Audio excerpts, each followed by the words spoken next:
अगर आप खड़े होकर खाना खाते हैं तो ये कई तरीकों से नकारात्मक है।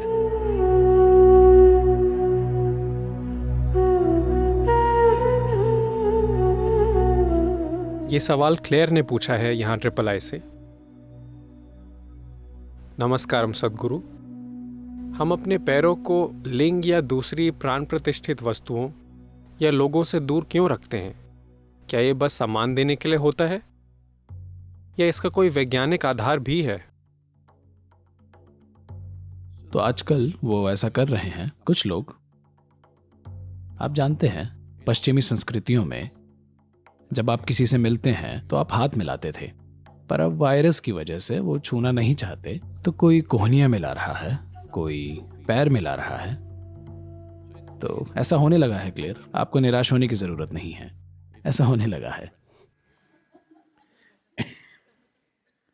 लोग एक दूसरे के पैर हिला रहे हैं। पर क्यों?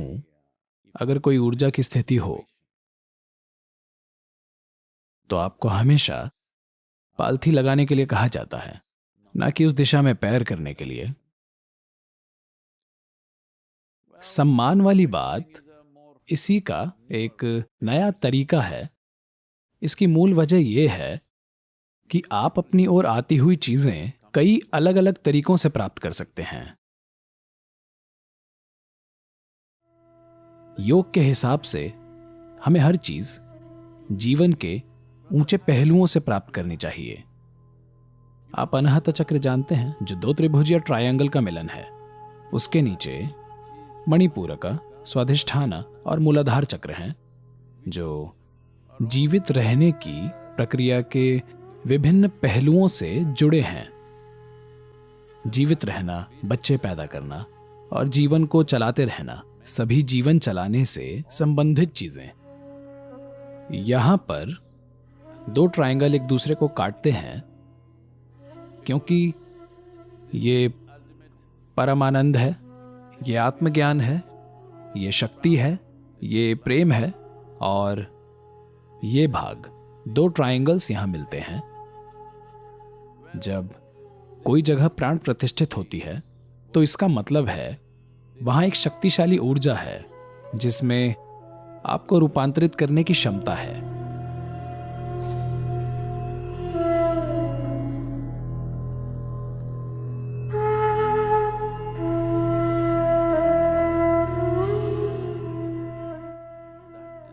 वो ऊर्जा हमेशा आप में मौजूद सबसे ऊंची संभावना से आपके अंदर आनी चाहिए। अगर आप अपने इस सहस्रार से उसे प्राप्त कर सकें तो यह बहुत शानदार होगा।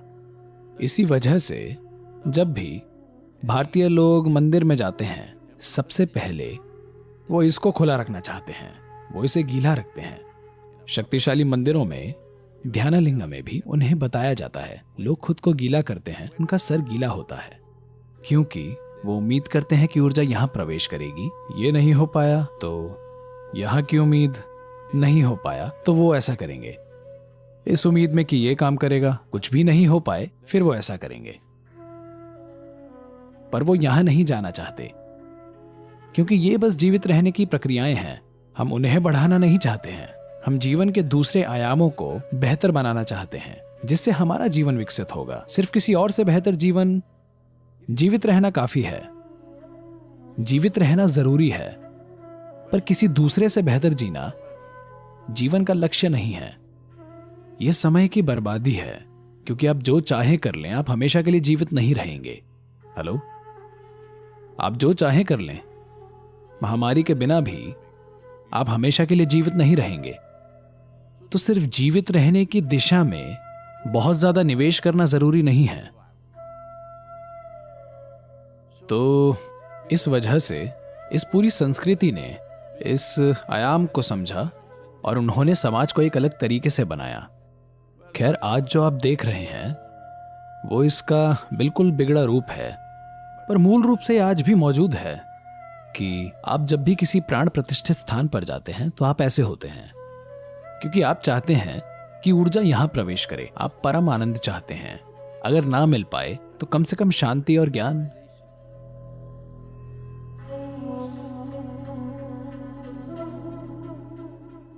संतुलन और दुनिया में मौजूद हर प्रकार का जहर आप में प्रवेश ना करे, ऐसी आजादी होनी चाहिए।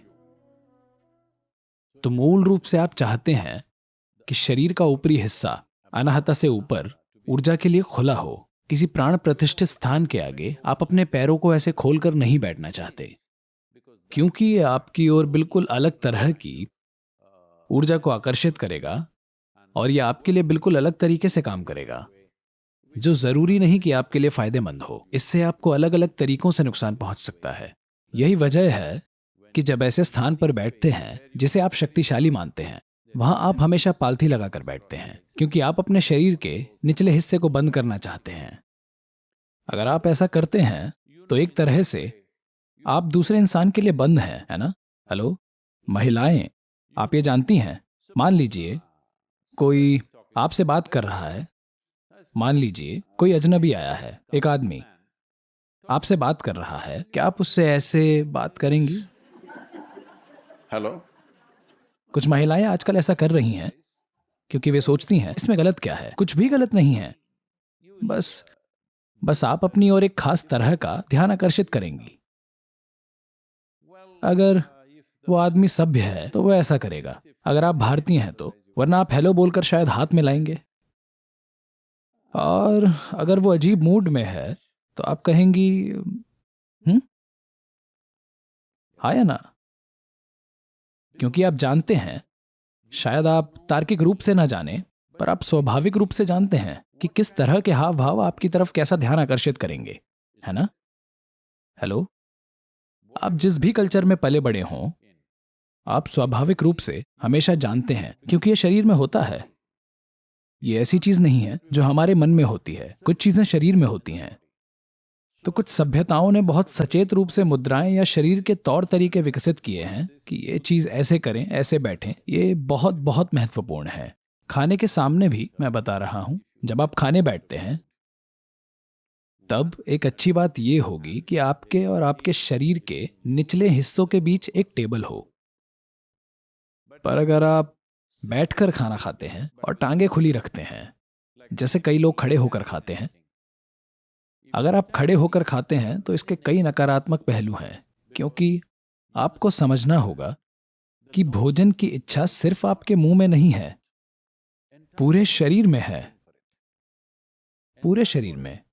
लोग कहेंगे, ओह, ये कोई वैज्ञानिक सत्य नहीं है। क्या मेरी नाभि में या फिर मेरे गुप्तांगों में भोजन की इच्छा है? हाँ है। शायद आप समझ ना पाए, पर शरीर के हर अंग में भोजन की इच्छा है, पर उसे इसी मार्ग से गुजरना होगा, है ना? हेलो। इसी तरह हमारे शरीर में कई दूसरी लालसाएं हैं और उन्हें भी सही रास्ते से जाना चाहिए, तभी ये जीवन अच्छे से काम करता है, वरना आप जीवन को तोड़ मरोड़ देंगे। तो जब भी आप एक शक्तिशाली रूप देखते हैं तब पालती लगाना बहुत महत्वपूर्ण है। और भोजन भी। भोजन एक बहुत शक्तिशाली चीज है। हेलो। अगर आप 3 दिन ना खाएं तो आप समझ जाएंगे कि भोजन बहुत शक्तिशाली है ना? हेलो। ये वाकई बहुत शक्तिशाली है। और आप देखेंगे, अगर आप 3 से 5 दिनों तक कुछ ना खाएं तो शरीर की हर कोशिका भोजन के लिए तरसेगी। अब अगर यहां खाना हो तो असर बस यही नहीं होगा कि मुंह में पानी आएगा, कई चीजें होंगी। तो ये महत्वपूर्ण है कि जब भोजन आपके सामने आए तो आप पालथी लगाकर बैठे हों। पर आपने एक और तरीका ढूंढ लिया है खुद को टेबल से बचाना। ठीक है, अगर वो आपके लिए मददगार है तो। पर अगर आपको बहुत भूख लगी है और भोजन पूरे शरीर के सामने है तो ये आपके लिए अच्छा नहीं है। भोजन के साथ ऐसा होता है क्योंकि हम भोजन को एक शक्तिशाली साधन मानते हैं। जिन प्राण प्रतिष्ठित वस्तुओं और मनुष्यों में एक तरह की शक्ति है, आप कभी भी उनके सामने इस तरह से अपने पैर खोलकर नहीं बैठते, क्योंकि इससे आपके सिस्टम में एक गलत तरह की ऊर्जा जाएगी। मैं पूछ रहा हूं, क्या शौच करना अच्छा है? हेलो, मैं आपसे एक सवाल पूछ रहा हूं। हाँ, पर शौच आपके शरीर के एक विशेष हिस्से से बाहर आनी चाहिए। ये कहीं और से निकले तो भयानक हो जाएगी, है ना? हेलो। इसी तरह भोजन एक विशेष तरीके से अंदर जाना चाहिए। अंदर जाने वाला भोजन सिर्फ भौतिक भोजन नहीं है। भोजन कई तरह से आप में जाता है, क्योंकि पूरे शरीर में ये काबिलियत है। मुझे आपको अपना अनुभव बताना चाहिए। जब मैं बिजनेस करता था तब हमें किसी बिजनेस समझौते में एक बड़ी सफलता मिली थी। तो जहां भी संभव हो मैं हमेशा प्रकृति के बीच रहता था। मैं ट्रैकिंग, मोटरसाइकिलिंग करता रहता था। पर मेरा साथी एक बढ़िया शहरी लड़का था। तो हमने तय किया था कि हम एक ऐसी जगह जाएंगे जहां एक तालाब हो, एक बांध हो और एक बड़ी झील भी, और कुछ छोटी पहाड़ियां। हम वहां गए और हम सब तैर रहे थे। तैरने के बाद भी मैं अपनी तैराकी के कपड़ों में ही था। मैंने सोचा मैं पहाड़ी पर चढ़ता हूं।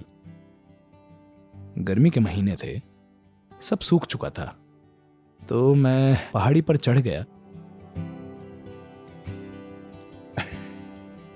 अब मैं कभी कभी सोचता हूं, इन दिनों मैं जहां भी जाता हूं हर किसी के हाथ में पानी की बोतल होती है।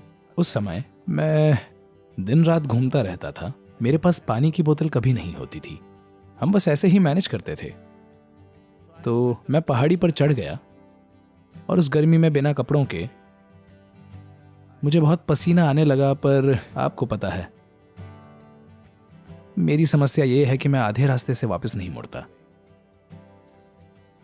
तो मैं ऊपर शिखर तक जाकर फिर नीचे आना चाहता था। मैं ऊपर गया और नीचे आते आते मुझे लगने लगा कि मेरी जीभ फूल रही है और मेरा दम घुट रहा है। मैं इस कदर डिहाइड्रेटेड हो रहा था कि मेरी जीभ मेरी सांसों में रुकावट बन रही थी। मेरी हालत वाकई खराब थी। मुझे पानी की कम से कम कुछ बूंदों की सख्त जरूरत थी। मैंने अपना पसीना चाटना चाहा, पर कोई फायदा नहीं हुआ। जब मैंने सोचा कि मैं सचमुच अपनी चेतना खो दूंगा, बेहोश हो जाऊंगा, तब मैं बस कुछ समय के लिए अपनी आंखें बंद करके वहां बैठ गया। तब मुझे एहसास हुआ कि मेरा पूरा शरीर, मेरे हाथों और पैरों के बाल एक दिशा में जा रहे थे। ये रोंगटे खड़े होने जैसा नहीं था। रोंगटे खड़े होना यानी एक बाल इस तरफ उठेगा, दूसरा उस तरफ उठेगा। मैंने देखा कि सारे बाल इस ओर इशारा कर रहे थे और मुझे पता चल गया वहां कहीं पानी है। और मैं वहां पानी ढूंढने लगा। मैं चट्टान के नीचे एक छोटी सी गुफा में चला गया। वहां एक छोटी गुफा थी। ये गुफा इंसानों के लिए नहीं थी। शायद खरगोश और चूहे और वैसे जानवर वहां रह सकते हैं। वैसी गुफा, बस उतनी बड़ी। वहां थोड़ा सा पानी इकट्ठा हो गया था। शायद वो खरगोश का पेशाब था या बारिश का पानी था, पता नहीं क्या था। उससे कोई फर्क भी नहीं पड़ा। मैंने बस उसमें अपना चेहरा डाला और पानी के साथ साथ कीचड़ वगैरह सब कुछ पी गया। मैं कुछ देर वहीं बैठा और थोड़ा आराम मिलने के बाद नीचे आ गया। मैं ये क्यों बता रहा हूं? क्योंकि जब आपके लिए कुछ वाकई जरूरी होता है, जैसे भोजन या पानी, तो आप देखेंगे कि शरीर की हर कोशिका तरसती है। अगर आप ध्यान दें तो आप देखेंगे कि प्यास सिर्फ आपके मुंह में नहीं है, बल्कि हर जगह है। तो सिर्फ भोजन के साथ ही नहीं, बल्कि हर तरह की ऊर्जा के साथ भी ऐसा होता है। शरीर की हर कोशिका तरसती है। यह बहुत महत्वपूर्ण है कि आप इसे सही तरीके से प्राप्त करें। तो जब भी आपको लगता है कि कोई शक्तिशाली जगह है, तो हमेशा बैठते समय पालथी लगाकर बैठना बेहतर है। ऐसे मत बैठिए। आप ऐसी चीज आकर्षित करेंगे जिसकी आपको जरूरत नहीं है।